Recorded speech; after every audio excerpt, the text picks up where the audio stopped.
Assalamualaikum warahmatullahi wabarakatuh. Ya, bertemu lagi dengan saya di Alfamni Gapi. Bagaimana kabarnya teman-teman sekalian? Baik-baik saja ya, alhamdulillah. Ini saya mau update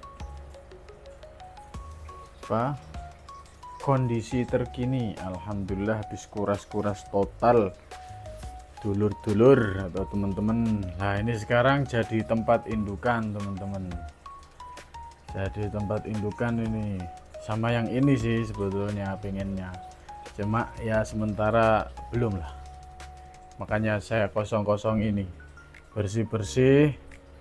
Ini ada PRTDE, nginduk hanya 1 ekor aja. Nah, ini kosong-kosong. Ini ada tobas atau ski blue, sambil saya mau kasih makan yang belum makan, teman-teman. Nah, di sini terlihat bukan yang belum makan sih, tadi sudah saya kasih pakan semuanya, cuma ada sebagian yang lah sudah menunjukkan gelagat kalau dia mau makan lagi, jadi kita kasih lagi. Ini sekarang jadi jantan-jantan PRTDE koi. Nah, ginilah, dilihat dari atas kan juga cakep ini. Sambil nanti mau saya sepilkan itu indukan-indukan yang berada di tempat baru, teman-teman. Nah, sambil inilah untuk cuci mata. Nah, gini kan enak nih, ribon-ribon nih. Untuk cuci mata kan enak ini. Loh. Di sini saya pastikan nggak akan ada yang beranak ya, karena semuanya jantan. Ada yang ini kelainan ini. Jadi dia nggak ada ya, apa ya? Bentukannya kayak betina, tapi gonopodiumnya nggak segitiga, melainkan lancip. Lalu di tempat perutnya kalau betina itu kan ada apa namanya, ada white spot, kok white spot apa, ada gravid spotnya, ada tempat kelihatan ada telur-telurnya kayak gitu kan. Lah itu nggak ada, jadi terus pernah saya satukan tuh dia nggak beranak-beranak, intinya berarti dia itu apa ya bilangnya, mungkin banci mungkin ya, jadi badannya kayak betina tapi sirip kelaminnya itu jantan. Nah, ini saya update ya. Ini di sini ada indukan blue koi. Ini AFR. Oh ya, kabar baiknya AFR yang ini teman-teman sudah beranak, tapi cuma 2 ekor di sini. Mana? Kok nggak kelihatan itu? Di bawah itu ada 2 itu. Oh, gerak-gerak. Cuma 2 ekor teman-teman. Ya sudah, mau bagaimana. Ini tuxedo koi ribbon short body. Nah, ini juga ada blue koi short body, kita taruh sini blue koi short bodinya. Lah ini PRT koi atau PRTDE koi ditempatkan di sini. Ini kosong, nanti buat apa ya, saya mau cari yellow koi sama yellow koi aja sih, kayaknya mau ambil yellow koi seperti itu teman-teman. Nah, ini kita kasih makan ikan-ikan yang sekiranya mau makan teman-teman, jadi kasih makannya nggak asal kasih makan. Lah ini waktunya melahirkan ini teman-teman, harusnya kita pisahin. Kenapa saya bilang waktunya melahirkan? Karena sering berdiam diri, dia sering berdiam diri, nggak ada gerak, padahal pagi-pagi dan posisi perut kayak gitu. Makanya saya bilang, wah, wayai kayak gitu. Nah, lanjut kita kasih makan. Lah kayak gini teman-teman, contohnya ini di topas ya, kayak gini nih nggak akan melahirkan teman-teman. Bodinya kayak betina, tapi bawahnya itu lancip, terus di perutnya itu nggak ada tempat buat simpen telur itu nggak ada kelihatan. Nah ini di belakang ini nggak ada, tapi bodinya bener-bener kayak betina. Beda ya, kalau betina yang benar-benar bisa melahirkan kayak ini, kita lihat perutnya ya. Ini dia menanti untuk kasih makan, ini saya kasih aja. Oh, nah ini kan ada, bukan yang ini tadi, mana sih? Nah itu tuh yang di sana. Oh itu kan ada kelihatan perut-perutnya itu. Nah ini nah tuh yang itu kelihatan. Lah yang tadi itu nggak kelihatan, yang sempat berdiam di sini itu nggak kelihatan kalau perutnya itu ada gravid spot untuk simpan dia telur. Nggak tahu sih gravid spot fungsinya apa, intinya saya kira di YouTube tuh dijelaskan ada gravid spot kayaknya ya, yang mengindikasikan apa, kita menilai perut betina seperti itu, dibilangnya gravid spot. Kalau tidak salah ya, mungkin saya salah penempatan aja kalau ternyata keliru seperti itu. Kita lihat yang benar-benar mau dikasih makan aja lah, kayak gini enggak. Tadi karena habis subuh saya sudah kasih makan, nah karena cuma 3 ekor kayak gini, makanya dia enggak sebegitunya pengen lagi makan. Beda dengan yang ini loh, ini dia udah ke depan lagi, padahal sama tadi subuh nih saya kasih makan. Ya kita kasih itulah, ini juga ke depan kita kasih lagi, pastilah dimakan. Loh ya toh, gitu aja caranya. Ini juga masih ke depan, pakan yang pakan yang kita kasih pertama tadi di awal video udah habis lagi. Kita ke depan teman-teman, kita pakainya pelet ya teman-teman. Sudah sempat saya jelaskan kemarin, lega banget teman-teman habis kuras-kuras total. Alhamdulillah, tinggal nunggu induk-induk baru. Nah ini ada yang pakai PF, ada yang pakai, nah ini PF, butirannya besar-besar. Biasanya saya pakai PF itu untuk betina-betina teman-teman. Ini ada yang sakit sisik nanas nih, ini.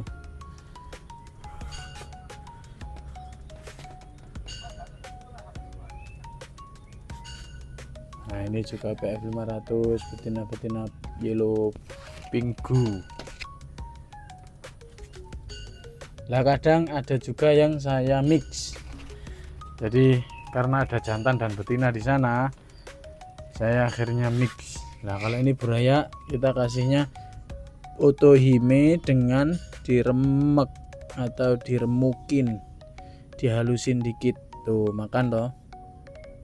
Udah makan. Dan ternyata, nah, ini fakta yang mungkin teman-teman harus tahu, dengan pelet pun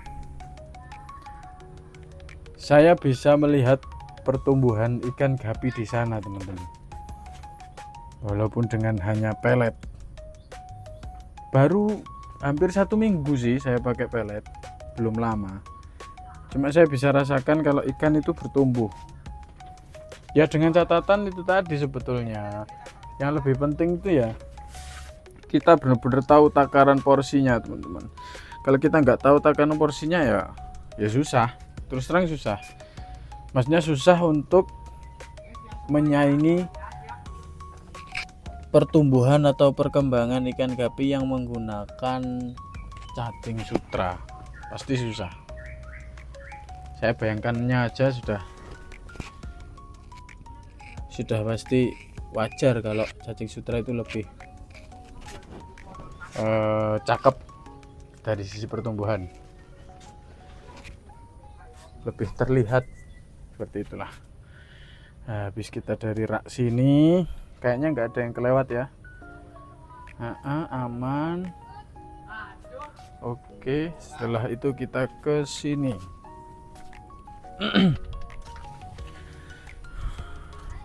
Lah ikan gapi itu intinya itu ketika kita tahu dia mau makan, kita kasih aja makan. Dia mengindikasikan dirinya apa?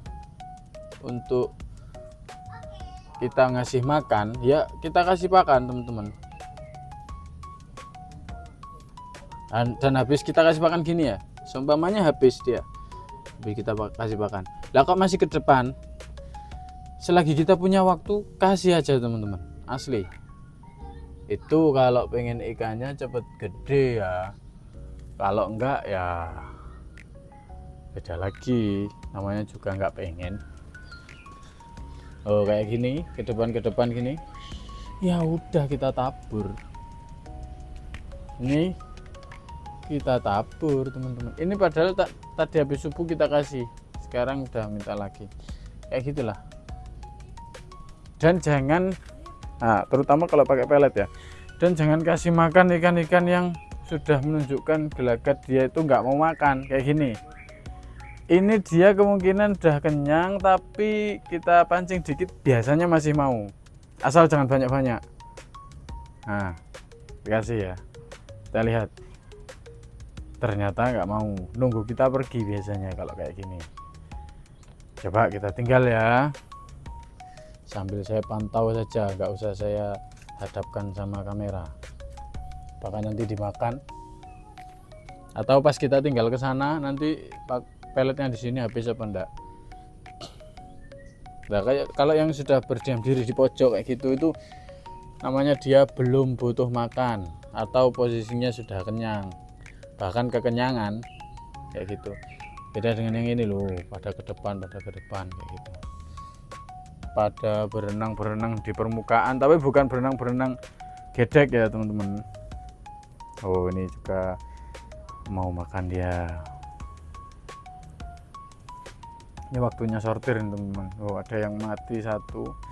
Tadi malam tuh sempat telat saya ini nutup ininya, nutup plastiknya sempat telat.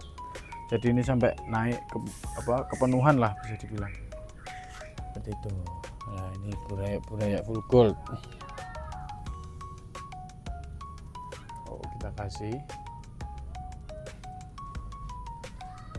Nah yang ini masih bermasalah ini teman-teman. Padahal sudah saya ganti berkali-kali, saya ganti, ini masih gedek lah dan lain-lain. Nah, habis kita dari sini udah selesai sih kayaknya. Oh ini belum. Betina full gold ribbon.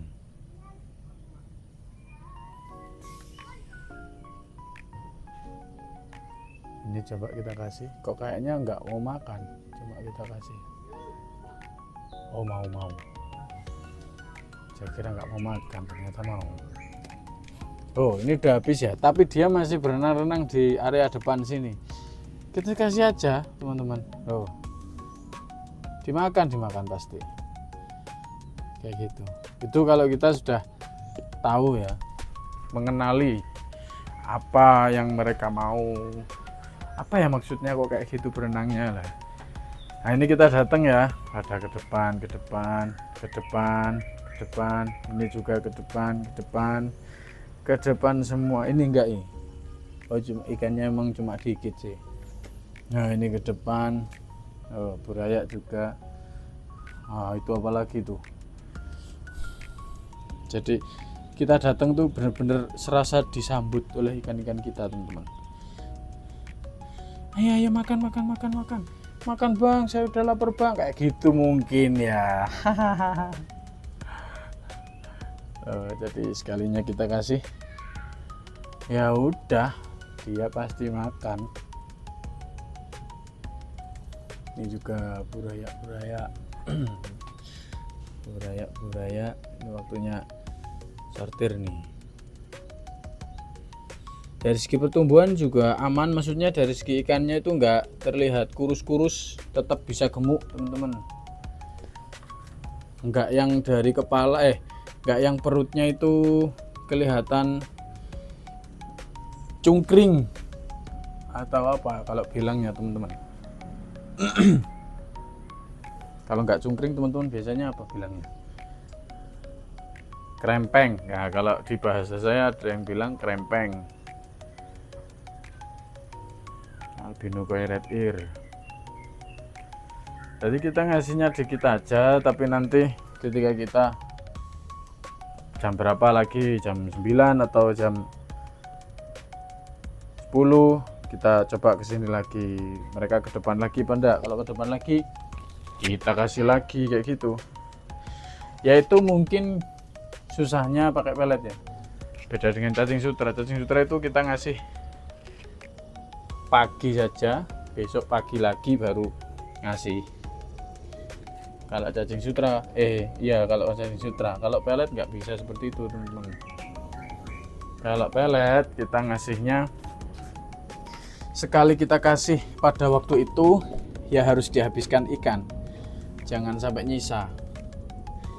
Ataupun kalau nyisa pastikan cuma atau hanya beberapa jam saja, jangan sampai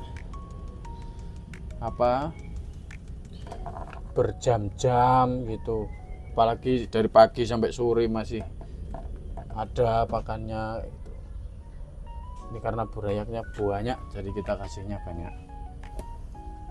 Nah itulah, cepat masukin sekarang sayang. jadi seperti itulah rutinitas kita ketika kita kasih makannya pakai pelet seperti itu teman-teman. Nah ini sebagian waktunya kuras total. Nah ini saya kasih info ya, mana-mana aja yang menghendaki dia dikuras total. Dan di sini yang menjadi acuan itu kalau untuk saya itu gerak-gerik ikannya teman-teman, bukan dari segi kekotoran medianya. Seperti itu, saya contohkan ya. Ini kotor sekali nih. Ini kotor sekali, di dasar itu mungkin gak seberapa kelihatan karena kotorannya itu hitam.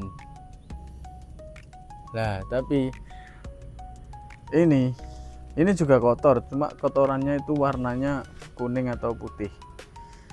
Nah, seperti ini gerak-geriknya. Terus tadi dia masih mau makan, tapi gak mau ke depan. Di berenangnya juga kalau teman-teman bisa lihat sedikit gedek, sedikit banget. Nah yang seperti itu mereka menghendaki untuk dikuras total teman-teman. Ya nggak harus kuras total sebenarnya, bisa di sifon dasarnya kita tambah air.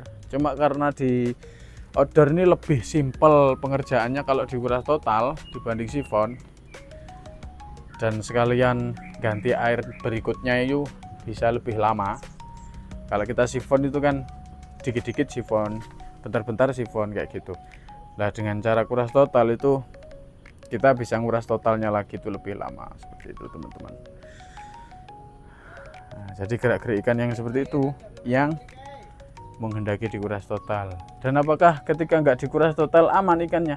Untuk beberapa hari aman, tapi ya jangan salahkan mereka ketika mereka akhirnya ya daya tahan tubuhnya lemah karena kita nggak tangani ketika dia menginginkan penggantian air, terus mudah terserang penyakit nantinya, seperti itu teman-teman. Nah, jadi memang untuk menjaga kesehatan ikan alangkah baiknya kita mengetahui apa yang mereka mau teman-teman. Nah kalau menurut analisa saya tadi, yaitu tadi ikan yang seperti itu menghendaki dikuras total. Nah ini udah habis pakannya dan ikannya masih ke depan, akhirnya masih mau kita kasih pakan teman-teman, seperti itu. Nah dia di box styrofoam ini yang besar ini juga sama kuras total juga teman-teman. Jadi yang di depan-depan sini tuh kebanyakan semuanya kuras total, yang di outdoor lah ya, karena simpel aja sebenarnya pengerjaannya. Dan nggak ada jadwal pasti saya nguras totalnya itu kapan aja. Intinya saya lihat gerak-gerik ikannya teman-teman. Kalau ikannya oh ini waktunya kuras total, oh ini gitu. Kalau sudah mempelajari gerak-gerik ikan gapi atau sudah lama main ikan gapi tahu teman-teman.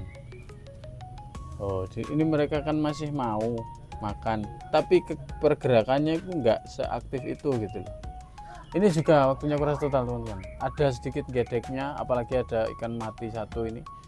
Ini sudah pasti harus dikuras total. Harus. Nggak pakai enggak sih ini. Nah, beda dengan yang ini teman-teman. Ini sangat aktif ini. Ini sangat aktif. Dilihat dari dia cara makannya itu udah kelihatan kalau dia sangat aktif. Jadi kalau ikan aktifnya seperti itu, walaupun kotor teman-teman, asli lah. Ini menurut ini pelajaran yang sering saya ambil dari cara merawat ikan gapi. Jadi jangan karena dia kotor lalu padahal ikannya lagi sehat-sehatnya kita ganti airnya. Ya nggak masalah sih, nggak ada masalah yang sampai bagaimana, cuma terkadang itu malah membuat dia itu kurang nyaman dengan kondisi barunya. Malah mending ketika dia memang sudah merasakan keburukan dalam air tersebut atau sudah mengindikasikan kalau air tersebut sudah memburuk, baru kita ganti. Itu mereka akan merasa kayak habis terasa buruk airnya, terus di freshin itu kayak merasa lebih bugar gitu badannya. Mungkin ya, analisa saya seperti itu. Jadi makanya kalau lihat ikan belum menunjukkan gejala kalau dia mau ganti air atau kepingin diganti airnya, mending jangan diganti teman-teman. Diganti ya memang kalau dia ada indikasi untuk penggantian air saja, seperti itu. Ini burayak blik musko. Nah, kayak gini loh aktifnya kalau ikan sehat itu, makannya itu sacet buat gitu.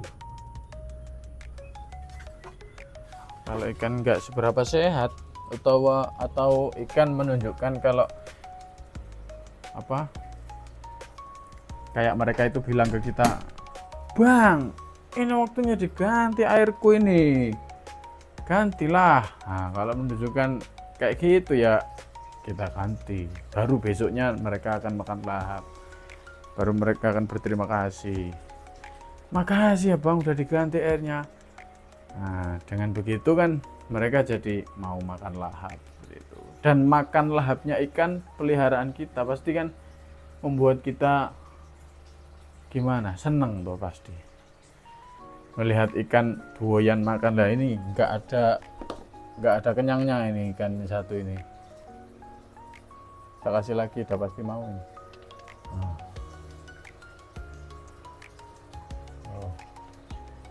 Nah ini juga loh, kita kasih lagi selaginya kita ada waktu, kita kasih teman-teman. Dan jangan pelit-pelit untuk urusan pakan teman-teman. Jangan pelit-pelit, maksudnya khawatir waduh kalau pakannya segini banyak berarti lah boros melihara ikan gapi.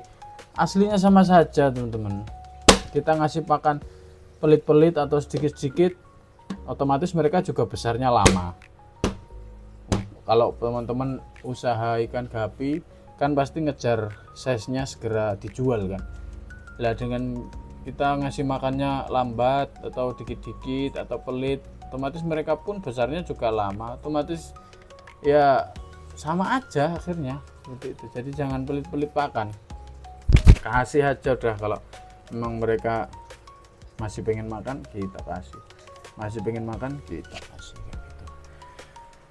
Udah seperti itu teman-teman ya. Terima kasih yang sudah simak video saya dari awal hingga akhir.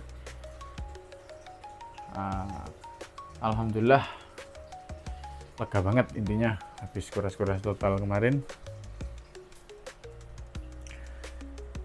Jangan lupa like, komen, dan subscribe. Barangkali ada kritik dan saran mohon dituliskan di kolom komentar untuk kita bahas atau kita diskusikan bersama, atau saya buatkan video untuk komentar tersebut. Terima kasih teman-teman, lanjutkan perjuangan kalian untuk menjadi apa yang kalian impikan. Oke, terima kasih. Wassalamualaikum warahmatullahi wabarakatuh.